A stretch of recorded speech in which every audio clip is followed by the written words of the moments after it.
Bing bongy bong, bing bongy bong. This is Joe, the bearded historian. He'll tell you an interesting story. Be careful of his soldiers, they can be brats. This is Angel, she's an entity. She'll cause chaos and plant her hands at you.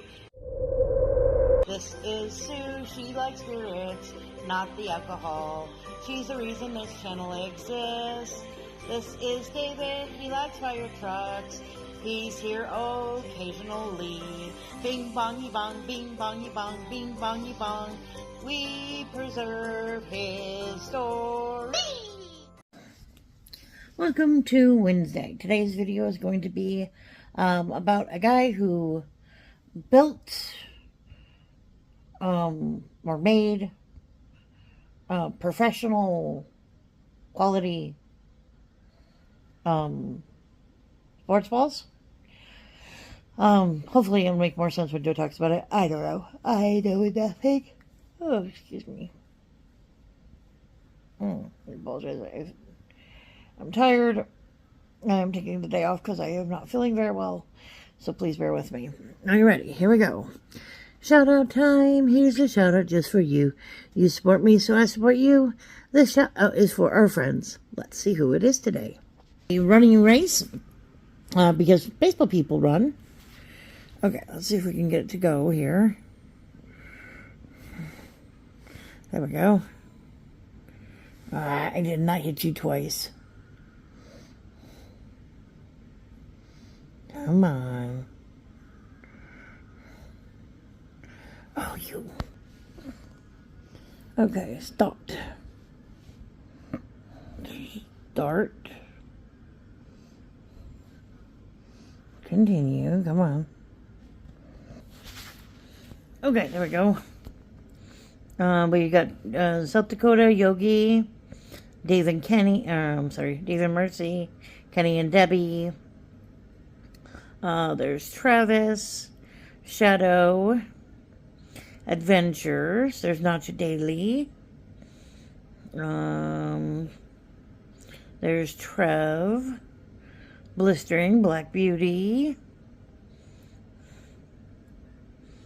Jocelyn, Pauline,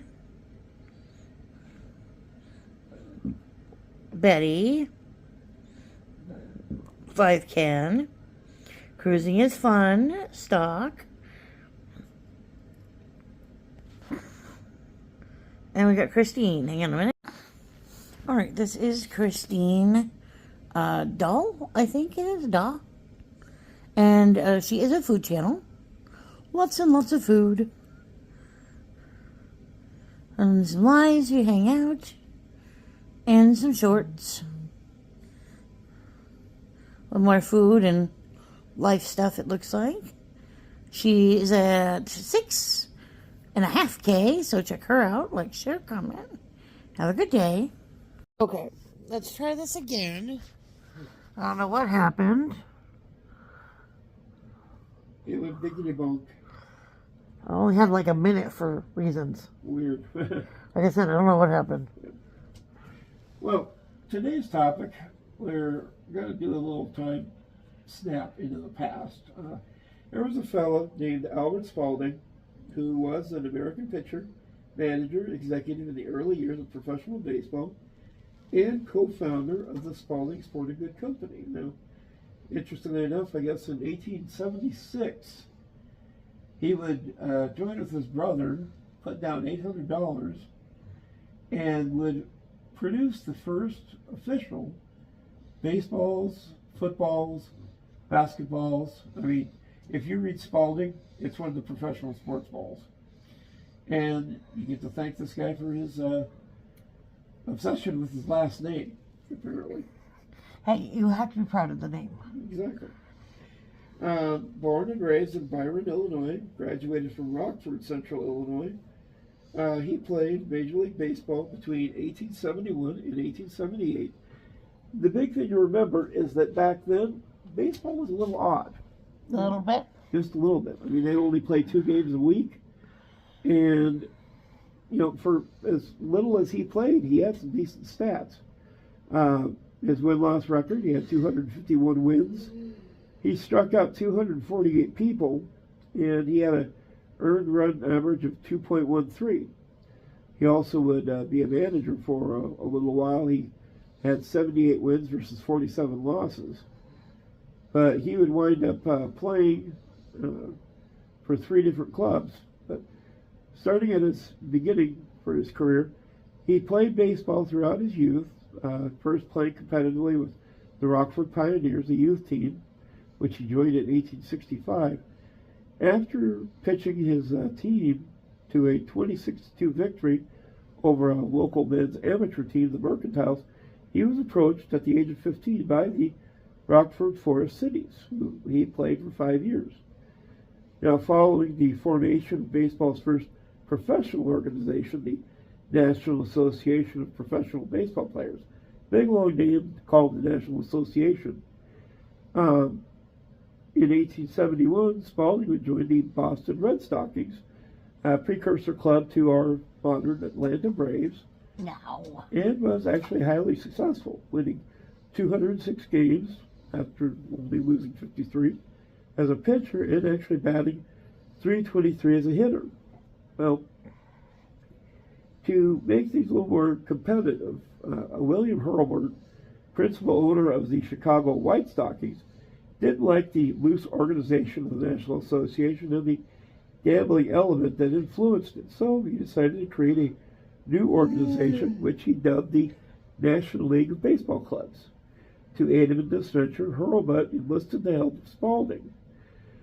Playing on the pitcher's desire to return to the Midwestern roots and challenging Spalding's integrity, Hurlbut convinced Spalding to sign a contract to play for the White Stockings, a team now known as the Chicago Cubs, in 1876. Spalding would then turn around and coax teammates Deacon White, Ross Barnes, and Cal McVeigh, as well as the athletics players Cap Anson and Bob Addy, to sign with Chicago. This all was done in secrecy, kind of under the table, because during the playing season, players were all free agents in those days, and they didn't want the current club, and especially the fans, to know they were leaving to play elsewhere next year. Because that wouldn't go over very well. No, bad juju. They'll start throwing things on the field. Well, as it was, news of these signings by the Boston and Philadelphia players leaked to the press before the season ended, and all of them faced verbal abuse and physical threats from the fans. Well, here was the premier pitcher of the 1870s, leading the league in victories for each of his first 6 full seasons as a professional. During those years, he was the team's only pitcher. In 1876, Spalding would win 47 games as a prime pitcher for the White Stockings and led them to win the first ever National League pennant by a wide margin. Well, one of the first things that he did that kind of made people go, huh.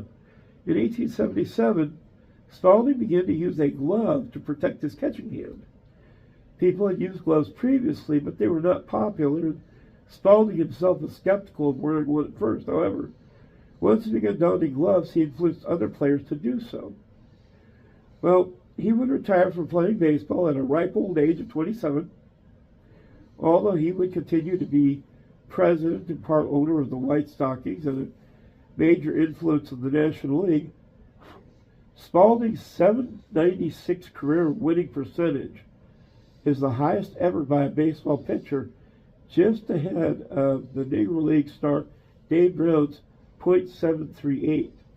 Spalding was the first pitcher ever to get to 200 wins.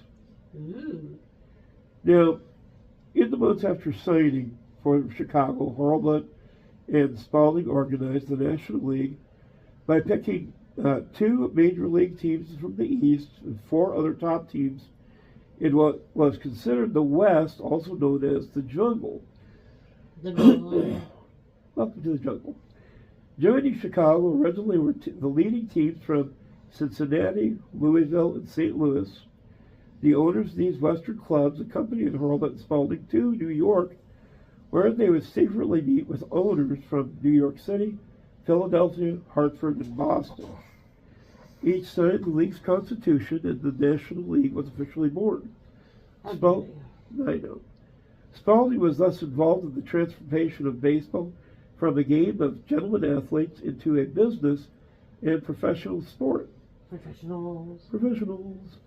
Although the National Association held out for a few more seasons, it was no longer recognized as the premier organization of professional baseball. Gradually, it would fade out of existence and was replaced by a myriad of minor leagues and associations around the country. Back then, there were a lot of different, double A, triple A, single A, rookie league, semi-pro. If you wanted to play baseball, it wasn't that hard. Oh, no. Getting paid for it was a little more tricky. One of the things that Spalding was also kind of instrumental with as president, he began holding spring training in Hot Springs, Arkansas, which had subsequently been called the birthplace of spring training baseball. The location and the training concept was the brainchild of Spalding and his player manager, Cap Hansen, who saw the city as the natural springs created positives for their players. They first played in an area called the Hot Springs Baseball Grounds. Many other teams followed this concept and began training in Hot Springs and other locations. In 1805, after Henry Chadwick wrote an article saying that baseball grew from the British sport of cricket and rounders, Spalding called for a commission to find out the real source of baseball. That is the real source of baseball. He's just in denial. A bad denial. A commission called for citizens who knew anything about the founding of baseball to send in letters. After 3 years of searching, on December 30th, 1907, Spalding received a letter that erroneously declared baseball to be the invention of Abner Doubleday. The commission was biased, and Spalding would not appoint anyone to the commission if they believed the sport was somewhat related to rounders or cricket. Just before the commission issued its findings, in a letter to sports writer Tim Murnane, Spalding noted, "Our good old American game of baseball must have an American dad." It must have. It must. Cannot be started by those silly English people. See some big American chicken leg in baseball. That's not his head. Now, the project, later called the Mills Commission, concluded that baseball had its origins in the United States, and the first scheme for playing baseball, according to the best evidence available, was devised by Abner Doubleday in Cooperstown, New York, in 1839. So the whole thing was a blatant lie. Very big lie. Well, or in this case, a small lie. Right. Now, receiving those archives of Henry Chadwick in 1908, Spalding combined these records with his own memories and biases to write America's National Game, published in 1911, which, despite its flaws, was probably the first scholarly account of the history of baseball. In 1912, Spalding would write, and this was complete and utter bollocks. Neither our wives, our sisters, our daughters, our sweethearts may play baseball on the field.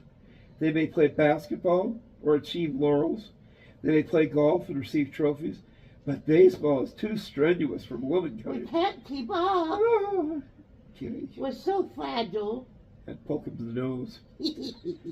Well, again, mentioning in 1876, while Spalding was playing and organizing the league, Spalding and his brother Walter began a sporting goods store in Chicago, which would grow rapidly, 14 stores by 1901, and expanded into a manufacturer and distributor of all kinds of sporting equipment. The company became synonymous with sporting goods and still is an ongoing company to this day.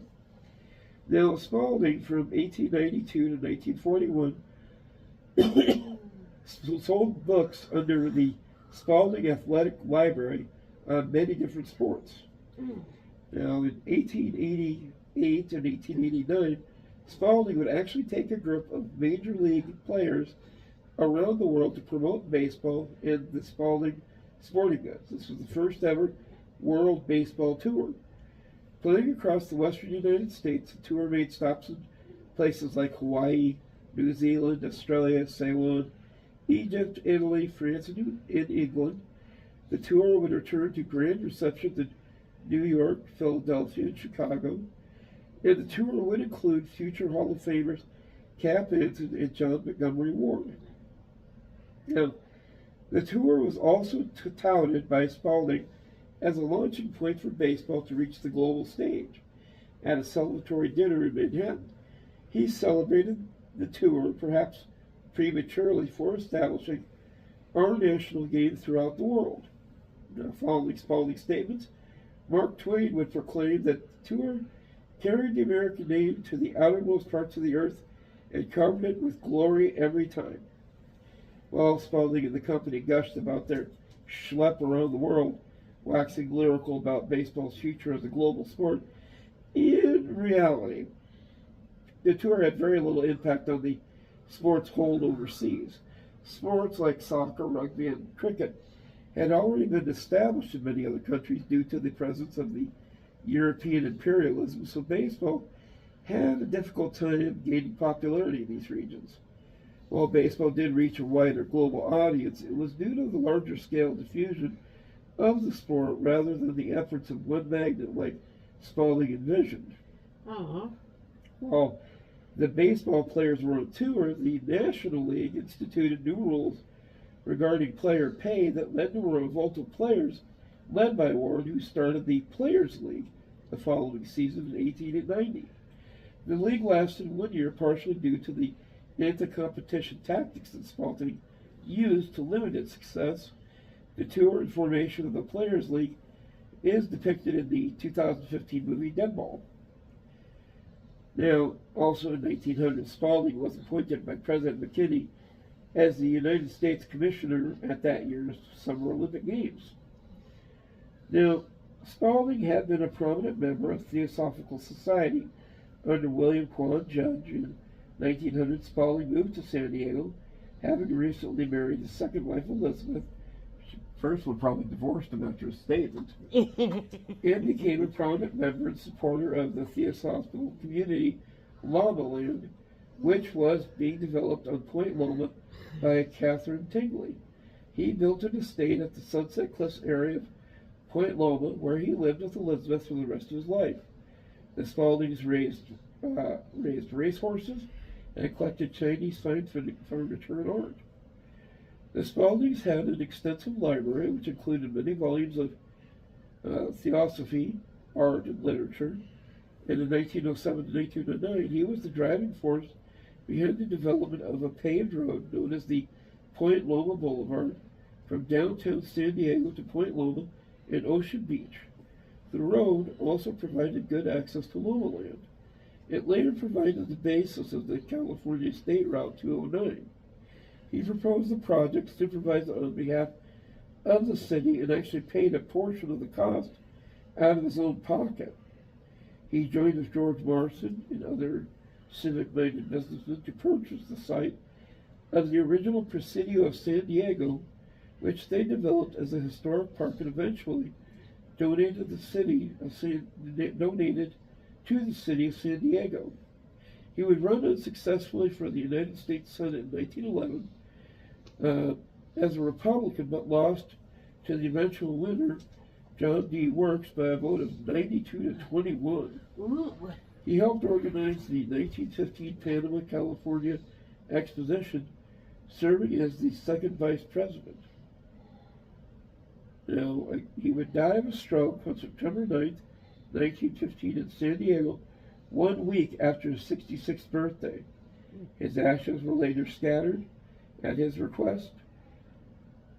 Now, interestingly enough, his legacy in baseball, he was elected to the Hall of Fame with the Veterans Committee in 1939 as one of the first inductees of the 19th century at that summer's opening ceremonies.